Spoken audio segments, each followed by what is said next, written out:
Mystery of Black Hollow Lane, Chapter 18. Easter. A lot more people stuck around for Easter break than they had at Christmas. Jack went home, but Lola said Glasgow was too far to go to for just a few days. She and Emmy played soccer almost every day, even though the pitch was windy and wet most of the time. That's how you know you're in the UK, Lola would say. There was always a hot chocolate waiting for them in the hall, which they usually brought back to the common room so they could play Lola's slapping card game. On the first day of break, Lola woke up Emmy at the crack of dawn. It's our last day before teachers start piling on homework again. We have to spend as much time on the pitch as possible. Emmy groaned. I still have to finish my homework from last week. Lola waved her hand like homework was no big deal. Meet me downstairs in 10 minutes. 15 minutes later, Emmy trudged down the stairs. Do we at least get to have breakfast first? If you insist, Lola handed her an envelope. By the way, someone put this in my mailbox by mistake. Emmy took the envelope and frowned. It was addressed to her and was the same size and shape as the one she'd found in her coat pocket on Christmas Day. That wouldn't be a coincidence, would it now? Emmy fumbled with a seal and a small piece of paper fell out onto the floor. She grabbed it and read, Sent to Thomas Allen on October 4, 2004. She turned it over and started to read. Dear Tom, the order knows you're in America. It's only a matter of time before they figure out where. They are coming. You need to run. Emmy started to shake. October 4, 2004. That was 2 weeks before her third birthday. 2 weeks before her father had disappeared. The room started spinning. It couldn't be true. Why would a little school society want her father dead? This box couldn't be that valuable. It couldn't be worth someone's life, could it? Emmy, you okay? Lola grabbed her arm. Sit down. You look like you're about to kneel over. She led Emmy to an armchair. What is it? Emmy showed her the note, but she didn't say anything. It felt like she'd swallowed sandpaper. Lola looked around the room where there were a few people lingering before breakfast. Let's go back to your room. They went upstairs and Lola locked the door behind them. What do you think this means? It means the order came after my dad, Emmy whispered. They might have even killed him. She thought about the shoebox that had the medallions under her bed and the real box she'd stuffed inside her suitcase. And I probably have what they're looking for, which means they might come after me too. Lola looked grimmer than Emmy had ever seen her. You need to stay away from them, Em. You should stop going to Latin Society and mind your own business. Emmy didn't say anything at first. Lola was probably right. She could even give the order of the box and be done with it. But that made her stomach churn more than the things written in that letter. I can't. If my dad died rather than give them that box, the minute I hand it over, it means he would have died for nothing. Living with that would be worse than living with the order on my tail. Are you out of your bloody mind? Jack shouted. Shh! Emmy hissed. She glanced around the mudflats, which looked as deserted as ever. She and Lola had brought Jack here as soon as he got back to school. Emmy wanted plenty of distance between her and any order members before she started talking about her dad. What else am I supposed to do? Emmy asked. Stop going to Latin Society. Stop investigating the order. Emmy felt her face flush. I can't, but you know what you're going to say, Jack, and I want to hear it, but I'm going to stop learning about the order. What about ringing the police? Lola said. What's the point? Emmy asked. This letter doesn't prove anything. It doesn't even implicate anything. What proof do I have that my dad really did get this letter 2 weeks before he disappeared? I need more evidence. Jack looked like he was about to jump out of his skin. Emmy, I really don't think you understand how serious this is. My family has been connected to the order for generations. I've heard all the whispering about deals that have gone bad and people getting hurt. I know what they're capable of. If they had to live without my dad for 10 years, Jack, no one knows what they're capable of better than I do. Jack looked away. I know this is dangerous, but I need to know. I'm going to find out everything I can about the order of Black Hollow Lane, and I'm going to find out about who killed my dad. Jack rubbed his temples. Fine. So, what are we going to do next? Emmy blinked. We? Of course we, Lola said. Emmy shook her head. I'm not asking you to do anything. I can do this on my own. Lola snorted. No offense, Emmy, but you need us. No way, Emmy said. I'm not going to put you guys in danger. Sorry, Jack said. But you don't get to decide this part. It'll be much safer if we stick together. Safety in numbers and all that, right? Right, like the Three Musketeers, Lola said. One for all and all for one, Jack finished. A few days later, Emmy was running to Latin Society holding her jacket over her head to keep out a torrential downpour of rain.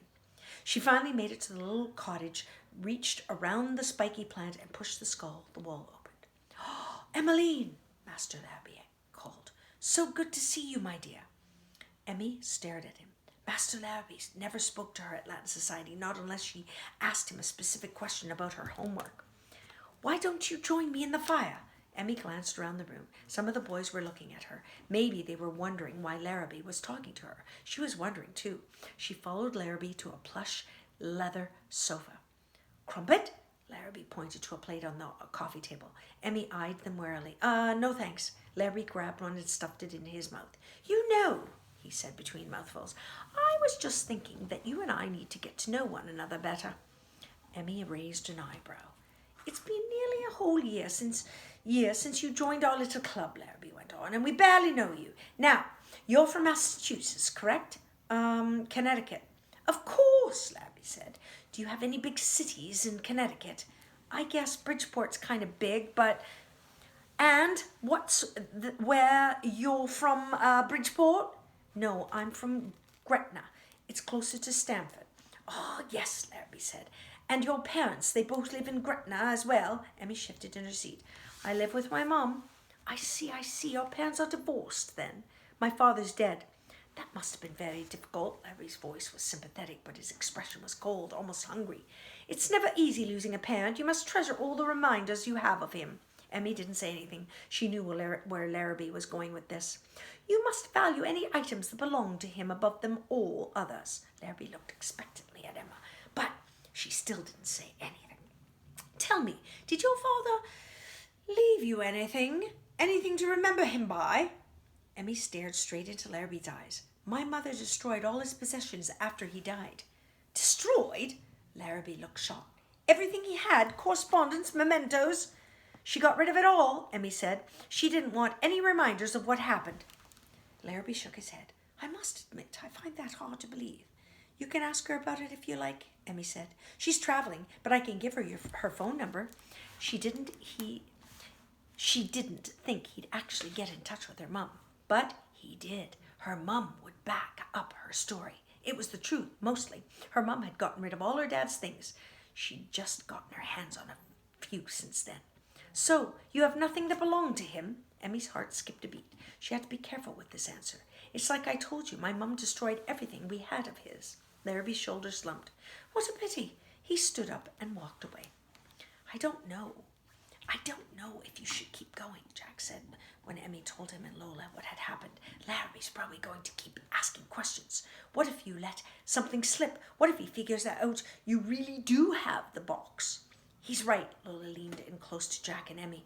"Right now he thinks there's only one place it can be, your room at school. And that's what he's looking for. He's going to keep asking questions until he figures out where it is." Emmy brushed a few raindrops out of her hair. "I think he's the one who's going to let something slip. He knows something about my dad. Why else would he be asking me all those questions about him? This is my chance to get more information." Over the next few weeks, Larrabee asked more and more questions. What did her dad do for a living? Did her house have any secret passageways or rooms? Larrabee wasn't exactly subtle, and the stress of coming up with the vague answers was starting to get to Emmy. She was having trouble sleeping and trouble concentrating in her classes. Larrabee had to give something away eventually. Maybe she should start listening outside his office door. She rubbed her eyes as she made her way to humanities class one day. Just a few more days, she was sure she was getting close to breakthrough. She just had to hang on a few more days and Larrabee would crack. When she got to the humanities classroom, Jack and Lola were standing outside with most of the rest of the class. "Door's locked," Lola said. Jack looked at his watch. "Barlow must be running late." Finally learned to tell time, Jacqueline, someone sneered. Emmy stiffened. Brian was walking toward them. When we were roommates, you couldn't even tie your shoelaces." Jack looked back away. "Just ignore him," Lola said loudly. "Oh, that's right," Brian said, his eyes glinting. "I forgot you hired a guard dog." Victoria giggled and Lola said something to Brian that she probably wouldn't have if her mum had been around. Temper, dear cousin. I guess you get your manners from your mother. No wonder Grandad cut you off." You two off. I guess every family has an unstable element that needs to be pruned so it doesn't kill the family tree. Thank goodness we got rid of your mum when we did. Otherwise, she might have contaminated us. Lola launched herself at Brian, but Emmy and Jack grabbed onto her shoulders and held her back. He's not worth it, Lola, Jack said as he struggled to hold on to her. Just let it go. Yeah, he's just trying to get you expelled, Emmy said. It's pathetic. And now the redhead joins the fray, Brian said. Oh, Victoria said with a grin. Careful, Emmeline.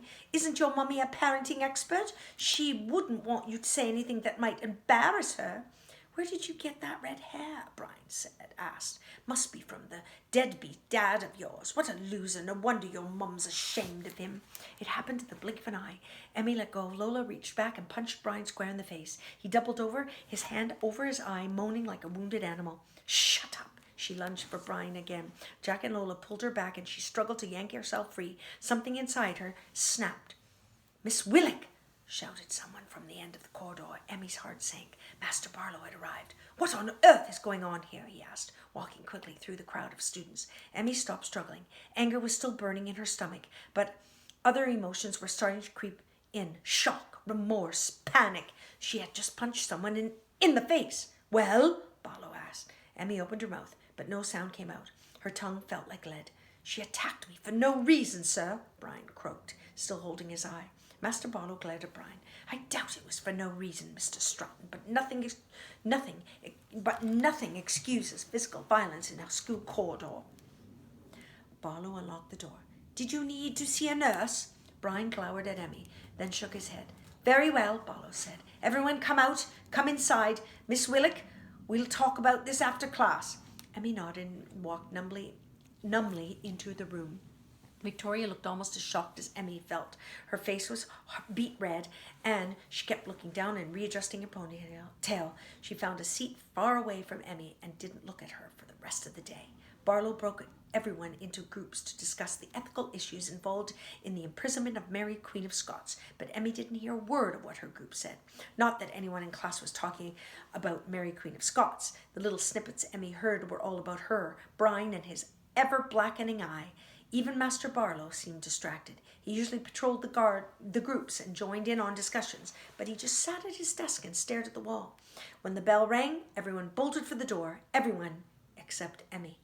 She couldn't stop tucking her hair behind her ear. Her mouth was as dry as sand and her hand was killing her. Who knew punching someone would hurt the person doing the punching? A minute passed and Master Barlow was sitting at his desk staring into space. Was Emmy supposed to speak first?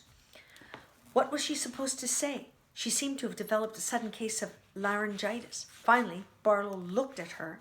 Where did that come from, Emmy? I'm sorry, sir, she blurted. I don't know what happened. He said nothing. I know it's no excuse, but you're right, it's not, Barlow interrupted. I'm sure I don't need to tell you that violence solves nothing. It only leads to more violence. Emmy nodded. Barlow folded his hands and pressed his fingers to his lips.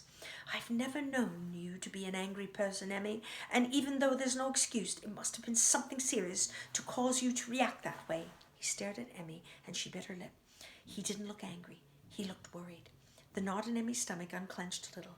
He said something about my dad, and about him being a deadbeat, and my mum being ashamed of him. Barlow cleared his throat. I see. It sounds like your father is a sensitive topic for you. Emmy was silent. The order might have killed her dad. Then again, he might have left to escape them. So why hadn't he taken his family along? Why hadn't he come back? Did she mean anything to him at all? The fact of the matter was, Brian hadn't said anything she hadn't thought herself. I hadn't a challenging relationship with my father, Barlow said. If you ever feel the need to speak to anyone about your dad... He broke off, still looking at Emmy. She twisted her fingers together. It would be nice to talk to someone who understood, but Madame Boy's voice still rang in her ears. Tell no one. Thanks, she said, but I'm fine. I'm sorry about Brian. I know I shouldn't have hit him. Master Barlow's face fell. He seemed disappointed she hadn't confided in him. I cannot allow physical violence to go unpunished, even if Mr. Stratton deserved it. You can wash some of the walls in the humanities wing as your detention. Come by around 7 tomorrow night. Yes, sir. Emmy grabbed her bag and was about to open the door when she looked back. Master Barlow? Yes. Thank you, sir. There were times when she didn't know what to make of Barlow. He acted strangely sometimes, like when he didn't seem happy about the extra work they'd done on their cathedral assignment. But he was also kind and helpful. He genuinely seemed to care. Maybe the odd thing is, he did. He was just part of his quirky charm. Emmy smiled at him. She wanted him to know how much she appreciated everything. She left the classroom and hurried back to the common room, where she found Jack and Lola waiting. Well? Jack asked. Detention, Emmy answered. I have to wash the walls in the hallway tomorrow night. Lola gaped at her. That's it? Wash a few bleeding walls? I worked in the library for 3 months after I slugged him. You did break his nose, Jack reminded her, not to mention your list of prior offences. It's not my fault he was a delicate little nose. Next time I'll aim for his eye, like Emmy did. Emmy stayed in the common room for a long time that night. She hoped Victoria would be asleep by the time she went into her room, but Victoria was sitting up in bed, reading a magazine at the lamplight. Emmy slipped off her shoes and started rifling for her pajamas. Well, that was unexpected, Victoria flipped a page of her magazine. I didn't really think you were the punching type. Emmy kicked off her jeans. What are you going to do? Call my mummy, the parenting expert, and tattle on me? I would have thought you'd already talked to her. If I had a parenting expert for a mum, I'd tell her everything. So I could see my life used as an example in her next book. No thanks. Victoria slammed her magazine shut. At least your mum is actually interested in your life. She flicked off her lamp and threw her head on the pillow, rustling the covers up in her chin. Emmy yanked her pajama shirt over her head. Victoria was completely clueless. Emmy's mum didn't even call her on her birthday. So how could anyone say she was interested in her life? Victoria's mum probably spoiled her rotten, except now that she thought about it, Emmy had never actually heard Victoria talk about her mum. She'd never heard them talking on the phone. She hadn't even been in one of the pictures that Emmy put up at Christmas time. She didn't actually know that much about her roommate. Not that it was all Emmy's fault. Victoria had never exactly been friendly. Emmy pulled out the phone. She could text her mum, but that would probably just lead to a lecture. She turned off the phone and crawled under the covers. She had enough hard conversations for one day. That was for certain.